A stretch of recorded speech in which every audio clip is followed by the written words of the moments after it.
Welcome to Let's Talk Health. I'm Dr. Dan Pavlik Jr. As always, we are sponsored by the Access Health and Wellness Association. Today, we're coming to you virtually. So normally we have an in-studio guest. Today, we have a virtual guest for the first time. So everybody viewing this show is in luck for a great episode here. We have got a chiropractor, Dr. Chad Vogelsang from Ohio. Welcome, Dr. Chad, to the show. And thank you so much for having me. Appreciate you taking your time out of your schedule to be with us today. So, Dr. Chad, tell us a little bit about yourself. What got you into becoming a chiropractor, and how many years have you been doing it up to this point? So I'm in my 14th year of practice up here in Canton, Ohio. I'm originally from Stark County. Actually, what got me into chiropractic was I was a pharmaceutical drug rep and not having a very good time doing that. But I ended up injuring my back and went to a chiropractor. My primary care physician wanted to give me prescriptions and do exploratory surgery on my lower back, which I didn't think was a great idea when I was about 33 years old. Ended up going to a chiropractor. A month later, I was back training for a marathon, felt better than I'd probably felt in 10 or 12 years, was moving better, and I decided to get out of the pharmaceutical business and get into the wellness business. So that's what took me to New York Chiropractic College in upstate New York. And then I bought a practice here and then opened up my own practice in Stark County, Ohio in 2011. God, was it 2011 already? Yeah. So this is what I do now. I'm much happier than being a pharmaceutical rep at this point. Well, that's interesting, man. It's because with me, I basically grew up. My dad was a chiropractor, and I knew I just always wanted to get into that. So it's always good to hear stories like that, because similar to my father, my dad did a lot of different things. He was a teacher, he's a police officer, ended up hurting his back really bad. And one of the local chiropractors here in Orlando, that's been long retired, he took good care of my dad, and that's what motivated him to go to Palmer Chiropractic College up in Iowa. So it's cool to hear a similar story of that nature. Now, how did you hurt your back? Like, what were you doing? Well, I mean, was it I didn't have a lot of experience doing carpentry work, but I tried to strip out my bathroom, and I was using a crowbar and a hammer, and I ended up 3 days on my stomach.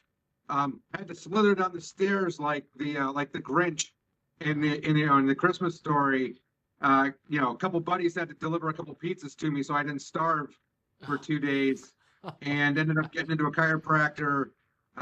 It happened on a Friday night. Couldn't get into somebody until Monday morning, and so that was it was the relief I felt that following week that kind of started to sell me on it. Now, my neighbor growing up was a chiropractor, so I'd always had chiropractic treatments when I was younger. I was a tennis player in junior high and high school and college, so and I had a little bit of experience with chiropractic as an adolescent, but so I never really thought about it. When you were that age, you kind of had more maintenance care when you were a tennis player? I think probably episodic, like just whenever you felt a twinge or something, or whenever you kind of felt like I needed it. Probably didn't realize how important maintenance care was until later on in life, or until I probably became a chiropractor, actually. So you're still a tennis player currently, correct? I do. Yeah. Play in some USTA leagues. I still try to play at a fairly high level, but as the age increases, Doc, the level goes down a little bit. Yeah. And you're a runner. I know you're an avid runner. How long have you been running? Has that also been a lifelong thing? Well, I probably ran some road races when I was younger. I ran a marathon when I was actually, to get the chiropractor that took care of that previous episode, got me back training, and I ran a marathon in 2004. which was, I mean, obviously one of those bucket list things that you want to get done earlier than later. And now we limit ourselves to half marathons because we can always feel like, we can drink coffee afterwards and not just go, fall asleep for 3 days. Yeah. But no, run regularly 3 to 4 times a week with a couple buddies, and just completed a half marathon this last Sunday in Columbus, which was the 5th time I've run that one.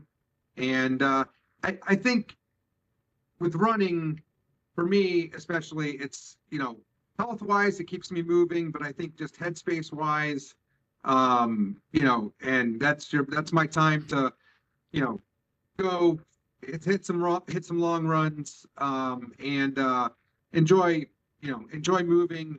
I think the energy around running half marathons is fantastic. So it's just one of those things that I've grown to really like the last 20 years or so.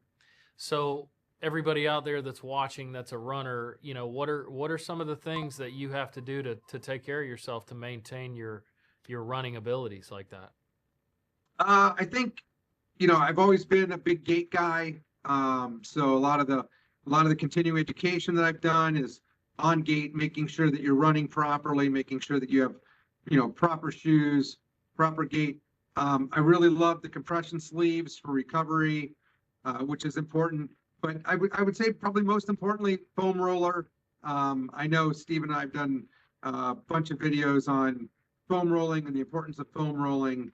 But stretching is obviously key. Of course, we could all stretch more than we do, but not overexerting yourself. I mean, keeping in terms of what your goals are going to be with running. And it doesn't matter if you run 5Ks, 10Ks, half marathons, just keeping in mind, like, what you're doing it for. I mean, and enjoying it. I mean, if it's, some people, I mean, I have friends who just like, if I'm running, somebody's chasing me. But, there's a lot of people who, when they run, it gives them a chance to get out of what they do on a day-to-day basis. They can, relax their mind, think about something else, just get away from everything. And I think that's it's a good headspace to be in, really. So let's talk about the importance as a runner and the runners that you treat. Let's talk about the importance of the balance of the pelvis. You talked about gait and that type of stuff, but leg length, leg length's a big thing in chiropractic care, and a lot of people have questions about it that aren't familiar necessarily with chiropractic care. But when you think of people that are running and pounding every day, trying to keep that pelvis balanced, which ultimately affects the leg length, is so important. Is that one of the big things that you're paying attention to, and not only your regular patient population, but especially your runners? Yeah, exactly. I mean, I think that the most important thing is, when you're evaluating a runner, when you're evaluating, their gait, their stride, are they balanced? Do they have, too much quad, too much hamstring? Are they, pronating, making sure they're in the proper running shoes, obviously is a huge thing. But pelvic balance is huge. I mean, obviously, if your pelvis is twisted, if they're experiencing low back pain, then are we making sure that they're, one, are they balanced? Is the pelvic girdle balanced? But, where are they having their pain? Making sure they're getting massage therapy on tight muscles, and then just correcting if they do have, a hitch or a limp or, something, are we addressing, any kind of muscle weakness? Because normally if the pelvis is only going to get really unleveled if their stride is going to be off, or if their stride's off. So just addressing that, and then making sure that they're getting, if they're, depending on how many miles they're running per week, are they getting enough treatment to balance out, what they're gonna throw off. Okay. Now, if I had to ask you, if I was a runner and I had to ask you, number one, do I stretch before? Do I stretch after? Or do I do both? I would say, I mean, most importantly, everybody should warm up a little bit. I mean, unless that first mile, is just going to be a straight up, warm up mile. But everybody, obviously, you want to activate the glutes, activate the calves, get your feet, most importantly, feet and ankles, make sure your feet and ankles are stretched out, or at least, range of motion is there. 30 minutes of stretching, I don't think is probably, necessary, but, I would do more than three. Okay. 3 to 5 minutes of just, some calf raises, some activation techniques. A lot of guys break out the bands really quick, just to kind of activate, some of the lower extremity muscles. And then post, post running, just, even if you just walked for, a tenth to 2/10 of a mile, stretched out a little bit, just to move some of the lactic acid, keep the muscles warm afterwards. Obviously don't, if it's, if we're up in Ohio and it's 40 degrees on, like it was this morning, maybe keep a pair of, keep a pair of pants if you run in shorts, just so everything doesn't cool down so quickly. On your longer runs, definitely compression sleeves, if you have access to them, are great for recovery. And then ice is needed, but definitely range of motion of the foot and ankle, hugely important. If you start feeling any pain in your feet or your ankles, get with your physio, your chiropractor to adjust. I don't think a lot of people get their feet and ankles adjusted probably as much as they should. Yeah. Okay. Actually, interesting you say that. I have a guy that very competitive runner. He's 40 now and just started having some problems with his left foot the other day that I started working on mobilizing. So he initially came in to see me. He had 5 years of hip pain, and what he was going to all these different orthos, and they were trying to figure out, is this his labrum? Is it this? Is that? PT wasn't helping. And I started adjusting his pelvis on that left side because we saw an offset, helped significantly. So he's praising me for that, and then now he's having this little issue with his left foot. So we just started mobilizing that. So I couldn't agree with you more there. So you're also an avid golfer as well, correct? Avid in terms of I like playing. I don't know, but you don't get the time, just like any of us. We don't get the time. I don't know how much the handicap, it's reflected in how much I like to hit the ball. But no, I've always enjoyed golfing. Again, proper movements. Just flexibility, and again, tailor your swing to what you're capable of doing. I haven't got to play as much since I have two teenage kids and they play lacrosse. So my weekends are, they don't allow me 6-hour rounds now. But now granted, the round only took 3 hours, and then the 19th hole took a little bit of time too. But it's always been, it's always a good sport, and it's a great sport. It's a great activity and sport to play. My kids do play a little bit, so hopefully I'll get to play with them in the upcoming years. Well, they can't out hit me yet, but they're going to be there soon. Yeah, you as I know, a lot of our patients that come in that are golfers, they always have the question is should I not be playing golf? I look at it from the standpoint of, if a person is a consistent golfer and they have a similar swing every time, they're not, swinging this way, swinging that way. They're not trying to swing out of their shoes. They're not chomping into the ground, like chopping into the rough and all that stuff all the time. I'm good with it. We obviously see a lot of bad backs, but if the person has that consistent kind of smooth swing, and like you said, they tailor themselves what they're able to do, you're not necessarily, obviously the adjustments and the stretching and that type of stuff is huge, but I've seen a lot of people with bad backs play plenty of golf, but I think the consistency of the swing of how they swing and what they do is the key, in my opinion. I don't know if you have any opinion on that either. That is a great point. One, is there a repeatable swing, and then how much load are they placing, in certain areas of their swing. I used to try to muscle the ball, swing hard, swing speed, generate a lot of, club head speed. And, and I was kind of, generating a lot of muscle, or trying to swing hard. And an excellent pro up here, pointed out one thing, like, muscle versus just kind of, relaxed muscle, ligament, and tendon, and just swinging easy. And I will tell you, I used to go hit a large bucket of balls and I would be exhausted, after hitting like 140 balls. It was like I just played, well, a round and a half. He just took all the muscle out and relaxed it and just kind of swing easy.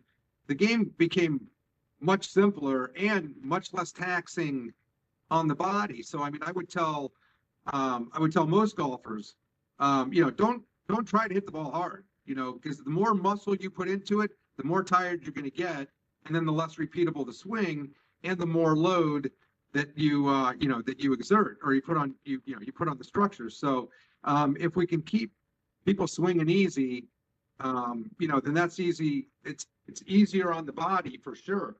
Mm-hmm. Now, again, I'm never going to get paid for playing golf, so I always make sure that the foursome is going to be able to tolerate me, and we're going to have a good time. Yeah, no, absolutely. And that's the thing too that people forget about. It's like it's supposed to be fun, and we as chiropractors are here to help people continue to do the activity that is fun. And that's what I always say. I was like, is it your job? Are you making money other than a little side bet or whatever? It's like,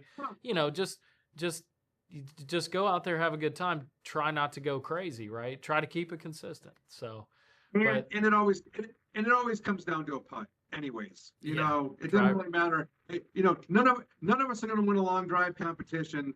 So just if you're going to work on your game, go to the go to the putting green. Short game, drive for show, putt for dough. Exactly. So I want to move on into another topic that, when I went on your website, I saw quite a few videos of, which is just a huge issue in the world nowadays, is posture. I liked a lot of the videos you were doing on posture, and you were doing some things with backpacks and just different things. But yeah, I want to get into the topic of posture and what we're seeing and what we're trying to do about it. So, talk about some of these videos that you're doing a little bit, and how you're educating people and how you're treating people. Yeah, your father, being a chiropractor, and yourself being a chiropractor, we've seen 15 years in.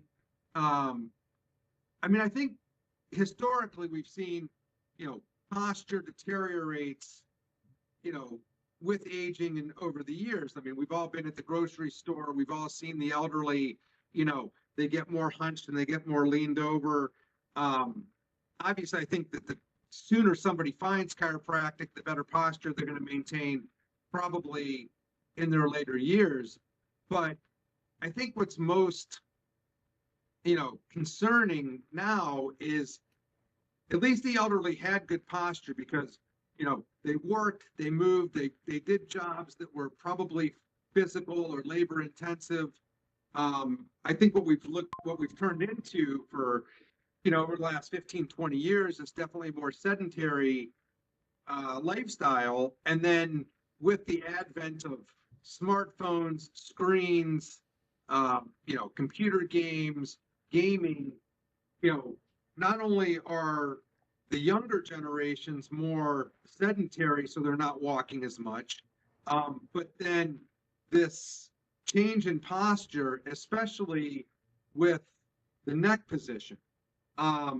We were always, if you walk significantly, you're always going to be upright, and your chin and your ears are going to be over your shoulder. I mean, this is a huge thing that we look at when we're looking at alignment. What I think we're finding now is that forward head position is moving forward. The ears are moving in front, or, equal with the clavicles, which is going to change, which is not just going to change your neck position, or you're going to become more rounded, but the big thing is it's going to, it's going to change the alignment of your cervical spine. So, as I have, as I told you, as we pull out the visual aid The here, props. we're supposed to have, this, nice cervical lordosis with the occiput, being, back over the posterior elements of the cervical spine, and all the weight, from the head is supposed to be posterior on the facet joints. Well, I think one of the things that we've noticed, in X-rays and radiographs, for the last, and for the last few years, and definitely move forward, is instead of having that lordosis, that neck is straightening out, which we've all seen and heard of as military neck. But what that does is it moves all the force of the skull into the anterior portions, which, leads to every, so many negative consequences for people.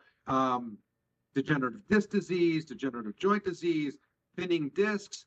Again, most people don't realize this in their 20s or 30s, but we're getting patients in our early 40s that, are needing, fusions and cervical fusions because they have, all types of, neurological pain into both arms. And I think it's only going to get worse because everybody's looking down at their phones all the time. If your head's dropped forward, that's 8 pounds, according to the kid from Jerry Maguire. Yeah. That's going to affect and change that curve. So I think that's one of the things that we focus on at the practice here, and certainly everybody should focus on, is where are your shoulders, where's your neck position.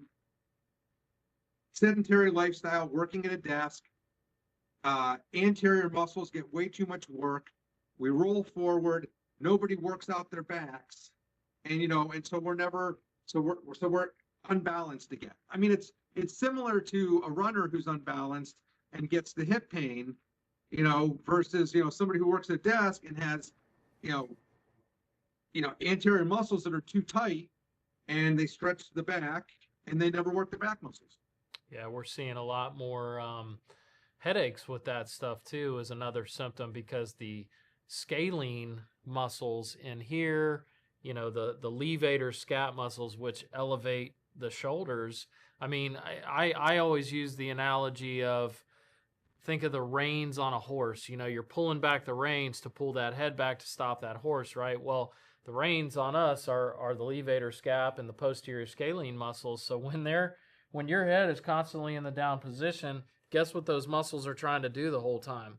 So then you're stressing these, you're weakening these, you're tightening this, and your body just gets used to it. And then like you said, all these crazy symptoms start to occur, and people wonder, why do I have headaches all the time? And even these kids, like these 12, 13, 14-year-olds, you're starting, like if you have a 13-year-old, I have a 13-year-old, when you see their friends, you're starting to already see that forward head carriage a little bit happening, because they're always down. These kids have grown up with these devices, right?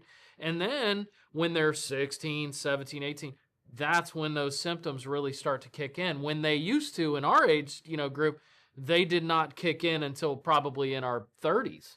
You know what I mean? So it's just because that activity was so much different. Yeah, I got my first, I got my first smartphone when I was 33. Mm-hmm. Which I swore to myself none of my kids were going to get before they were 33, but yet they're 16 and 13 and have smartphones. And it's their lives. Yeah. It's, yes, it's very concerning, because especially with the headaches, yeah. And again, students, student syndrome, they're studying, they're always, but at least we had books that we had to open up. Everything, my kids do everything on a Chromebook, and I don't think it's probably, I might as well not complain about it because it's not going to change, but they're so used to the screens that it's going to be a tough thing to break. I mean, obviously I try to get them, I'm trying to tell them to, pick their phone up and keep their head up and things like that. But it's definitely a thing. They adjust, so much louder. I mean, they're like the movement that they need. I mean, you can feel like, I mean, they're losing that,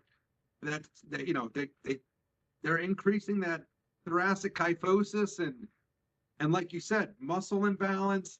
I would tell most, I mean, I probably have more 25 to 35-year-olds who need massage therapy or manual therapy on their anterior neck muscles than most of my 60-year-olds. Yeah. Yeah, most of the 60-year-olds in the practice. Yeah, absolutely. That it's like you said, they adjust when we adjust them, the movement you get in these teenagers and even 20-year-olds. I mean, it's great. It's loud, but then as they get older, things don't move as well. It's much more difficult to get that motion in there. So, the parents will be in there with, you'll adjust the parents and then you'll adjust the kid and they're like, "Whoa." The parents are like, "Oh my gosh." Like it's like, well, the mobility is there. It just is so restricted. Then we release that pressure. It just sounds a lot different than in a person that's 40 or 50 years old. I know. There's a lot of jealousy. There's a lot Yeah, of jealousy there is. between parents and kids. Yeah, it's funny how that works. So what about the backpacks? What do you typically recommend with the backpacks, like just some basics? Yeah, I would say probably about, a sixth to an eighth, a backpack should only be maybe 10 to 15% of the child's weight. But it's not, it's about 20%. You know what I mean? Yeah. Yeah. I mean, I wouldn't really go over that, especially, once they get to high school, they can probably handle a little bit more of a load, but especially the elementary school kids. But, just make sure that just making sure that the straps are, appropriate for the child, making sure that everything's tightened up, that the back, that the backpack is, snug to the back, and they can carry it. Not, they shouldn't be leaning back and putting a lot of pressure on the lower back right there. They shouldn't have to lean forward to balance it out. It's probably the biggest things, not, and then, obviously not overstuffing the bag, which is really tough to get like a lot of moms to understand, because if they're carrying around these big purses that are like 30, 40 pounds, they think they got to carry their entire life with them. Mm-hmm. So maybe a little bit less is more in that regard. But, just making sure that we don't, we're not putting too much stress on a obviously maturing younger body, that isn't fully formed yet. Obviously that they're growing. And to the parents out there, like any of the parents that are arguing, or the kids are arguing with them, I mean, it's just the kids don't understand. Like, they're not going to feel the pain like we know what can happen when you're in your 30s or your 40s or 50s or wherever. But the growth plates being open, you're compressing those, you're teaching your body. Your body is a sponge at that age, so it's going to adapt to what you're putting it through. So parents out there, yes, 2 straps is better than 1. Try to monitor what they're carrying in there. Just do your best. I mean, my kids are 16 and 13, and I always tell them, I'm like, people come to seek advice from me for this stuff, and you're getting it just for free every day. And I'm telling you, and you don't want to listen to me. So I'm sure you probably get the same thing, but parents need to be very aware of that stuff and just try to do your best with it. It's challenging when you have kids. You can't always tell them what to do. Yeah, I agree, Doc. And, just to follow up on that point is, when you're talking about, especially teenagers who are going to go through a growth spurt. So you're talking about the growth plate. You're talking about, if you get muscle imbalance, look, I'm not going to say that I know exactly what causes scoliosis, other than the fact that I know that it's a muscle imbalance, mm-hmm. Right? I mean, bones don't move themselves. We got a pulley system that muscles are, acting on, on structures. So if these kids get, as they go through these amazing growth spurts of like 3, 4, 5 inches in 6 months, 5, 6, 7 months, if they're out of balance, then that could be one of the biggest causes of scoliosis. And we definitely see this in females, especially between the ages of 11 and 14. So it's really imperative to focus on, what are they carrying? How much are they carrying? Are they having a growth spurt? And then be wary of asymmetries in these kids. So if there is a scoliosis, that we can grab it pretty easily. We've had probably 2 or 3 scoliosis cases in the practice in the last half year, and the rapidity, or the how quickly that spine can get moved or twisted is rather quick. I mean, it happened to a good friend of ours, and now she had to be in a brace for 18 months. Yeah. For almost 23 hours a day. So, I'm going to tell my kid to make sure that he 2-straps it and has the proper weight on his back, than to have to wear a brace for 23 hours a day for 18 months, because that's not a fun situation to go through either. Yeah, and parents don't realize when they come to a chiropractor, I mean, how important chiropractic and physical therapy and massage therapy is in these young kids. The more you do it, the better. I mean, it can have an effect, but if you're just like, we'll just bring them in once a month or what. No, that's not enough, because like you said, it goes right back, or it even gets worse based on the habits that they're in, every day. So it's just so important that you try to stay on top of it. Trust the doctor, trust in the process, and, do your best you can for your kid, just like as if it were you, trying to take care of yourself. Yeah, I agree. And, because that pediatric appointment might be 3 months away, and that's too long. That is it's too too long. long to wait for that annual. And, look, as chiropractors, we are, we're trained differently than medical doctors. Medical doctors are generally trained in pathology, and I understand it. I have family members who, my father was a DO, my brother's an MD. So I certainly respect their training and stuff like that. But as chiropractors, we are trained as physiologists. We're trained in function. We want all of our patients and everybody to basically function at their highest possible level.